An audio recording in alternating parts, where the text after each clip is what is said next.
Hey guys, Becky here with Design Bundles, and I'm super excited to have you join me today. This is part 2 of this project. This time we are taking our custom coordinates design and creating our own farmhouse sign with your Cricut.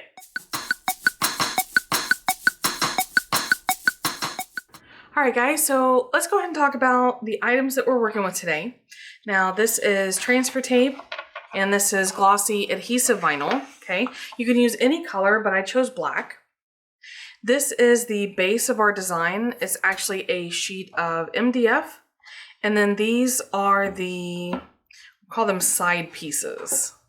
And each of them have a guide, or rather a track cut into them. And there's one on each side. So they're actually identical. And each one is going to fit in a slot with the MDF, okay? So what we need to do, we have some acrylic paint that we're gonna paint our base with. This is some powdered stain. I'm gonna show you how to activate that. And then of course I have just some standard wood glue. And I have brushes that I'm gonna use to apply the stain and the paint.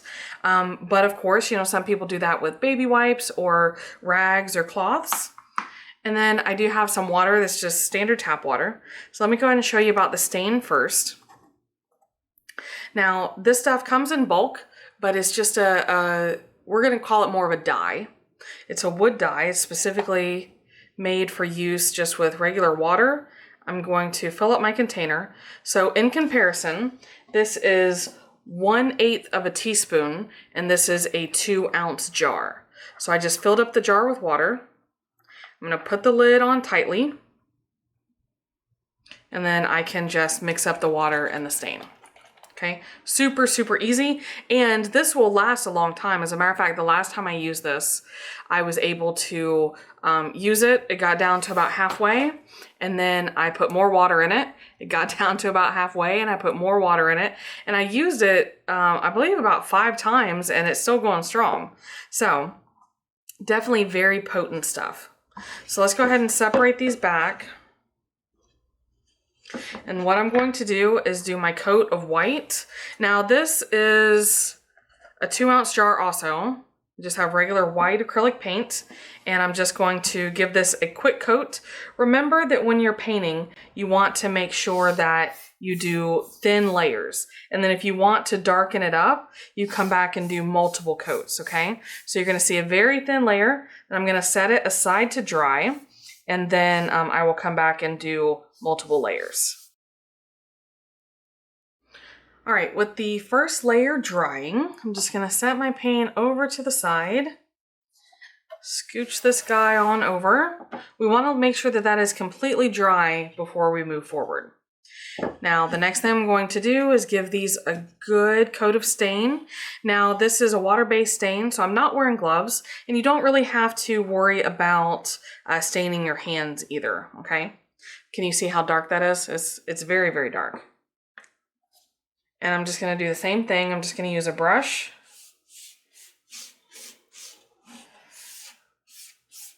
Now, I don't necessarily have to worry about a thin coat on these, but it doesn't really do any good to, you know, worry about completely saturating them either.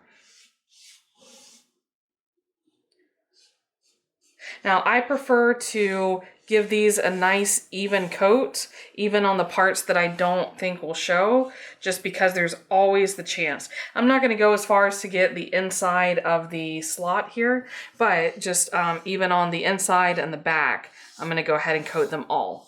So I'm gonna take care of that, and we will reconvene when they're dry.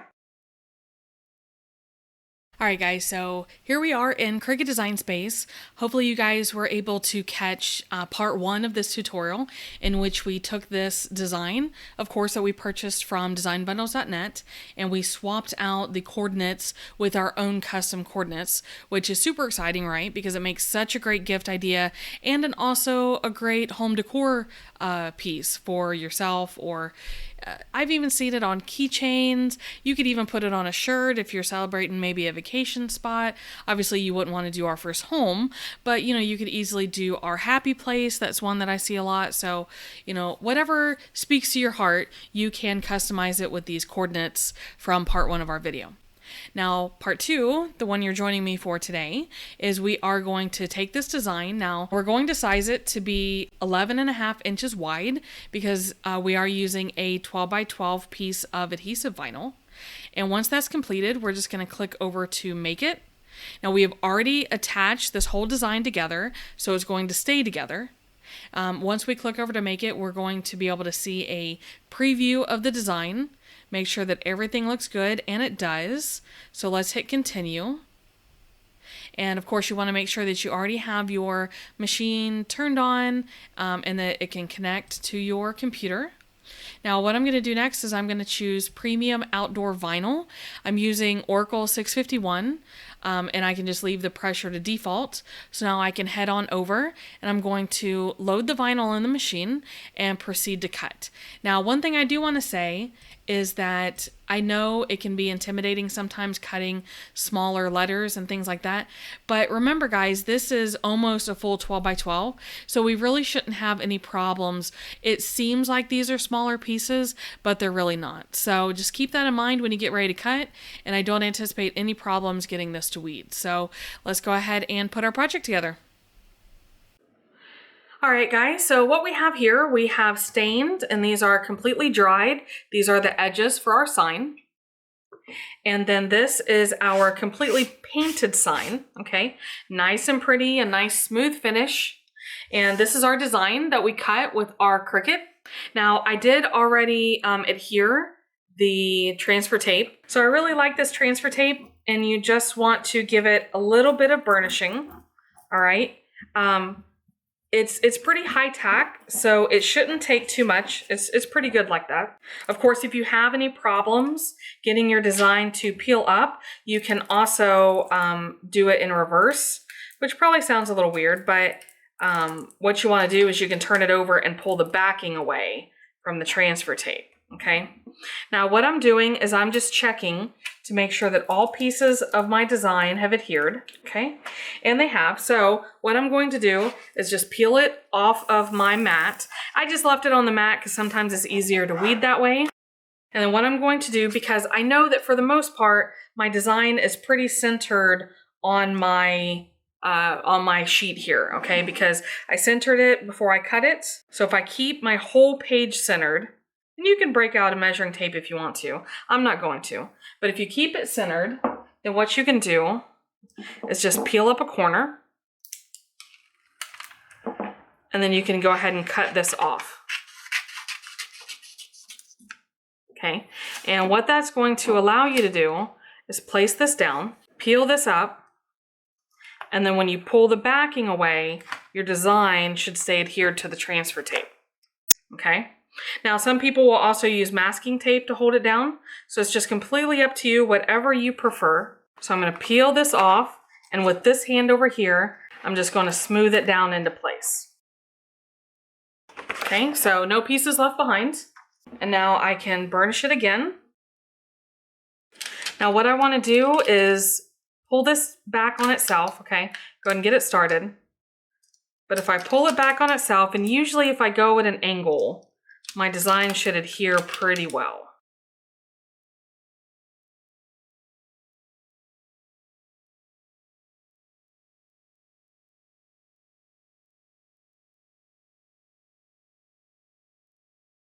Now, wood is not the easiest surface to adhere your designs to, so if you have any pieces that came up during the transfer process, you can smooth those back into place, usually just with your fingers.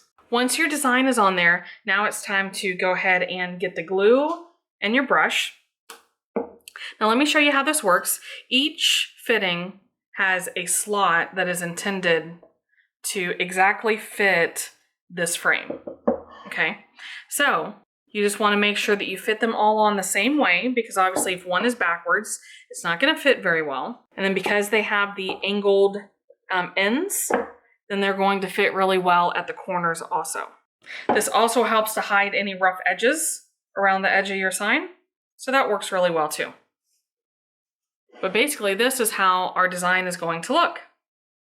So now I just want to go piece by piece. I'm going to open my wood glue here. And I'm just going to grab my brush. I'm going to get a pretty liberal amount of glue. And I'm just going to start from the end and bring it inside. Now you want to try not to get any on the edges of your frame if you can help it. But you can also either wipe those clean or sand those off if you notice them after they dry. And then of course, apply some here to the edge also, to the corner. So I'll just repeat this process all the way around. And because we're not using a fast drying glue, we should have a pretty good amount of time to make sure that we get all the pieces glued and in place so that the corners will still line up. Because if your corners don't line up exactly, then you'll have a hard time making your frame look straight. Okay, now find a nice flat surface, all right, that you will be able to allow your frame to set and dry. I would give it at least a couple hours, probably more like 24 hours if you can help it. Also make sure you go around the inside and just make sure that you don't have any excess glue that is trying to make an appearance. But for the most part, other than drying time, your finished project is done.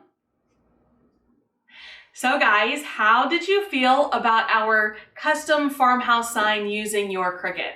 Now, of course, it's super easy, all right? I think this is one of the easiest yet most rewarding projects that you can do. I'm really gonna say in less than about 15 minutes. Now, I know that we have to take a break in there to pause for everything to dry, but truth be told, especially if you were making signs in production, this is a really, really great way to be able to knock out a lot of items at one time. And these kits, super easy. There's no cutting. All you need is a little bit of wood glue, which also is super cheap.